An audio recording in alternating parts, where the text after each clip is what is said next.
అహ్మదాబాద్ విమాన ప్రమాద ఘటనపై దర్యాప్తు వేగవంతమైంది.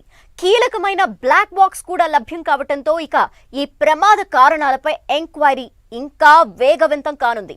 మరోవైపు ప్రధానమంత్రి నరేంద్ర మోదీ ప్రమాద స్థలిని పరిశీలించారు. ఆసుపత్రిలో చికిత్స పొందుతున్న ఇతర బాధితుల్ని పరామర్శించారు.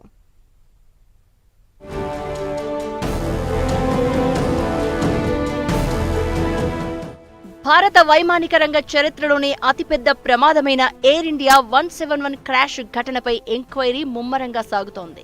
కీలకమైన digital video recorder, black box లభ్యం కావడంతో ప్రమాదానికి గల కారణాల అన్వేషణకు మార్గం ఏర్పడింది.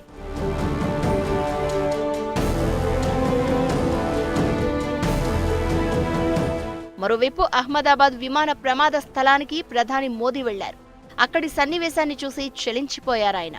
ఈ ఘోర ప్రమాదం నుంచి బయటపడిన ఏకైక వ్యక్తిగా చెప్తోన్న రమేష్ బిస్వాస్ ని పరామర్శించారు.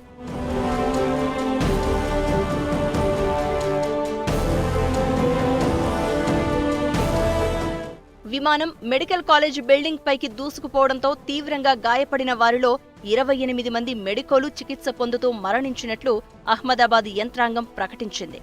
దీంతో ఈ విషాదంలో మృతుల సంఖ్య ఇంకా భారీగా పెరిగినట్లయింది.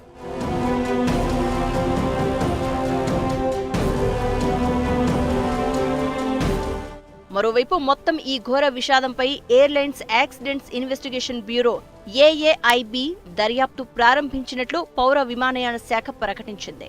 అంతర్జాతీయ పౌర విమానయాన సంస్థ ప్రోటోకాల్స్ ప్రకారం ఈ దర్యాప్తు జరగనుంది. అయితే మన దర్యాప్తు సంస్థలకు అమెరికా కూడా సాయపడనుంది. అమెరికా అధ్యక్షుడు ట్రంప్ తాము చేయగలిగిన సాయం ఉంటే చేస్తామని గురువారమే సోషల్ మీడియాలో పోస్ట్ చేశారు. ఆ తర్వాత వెంటనే national transportation safety board, Indian ఏజెన్సీలతో కలిసి పనిచేసేందుకు సిద్ధమైంది.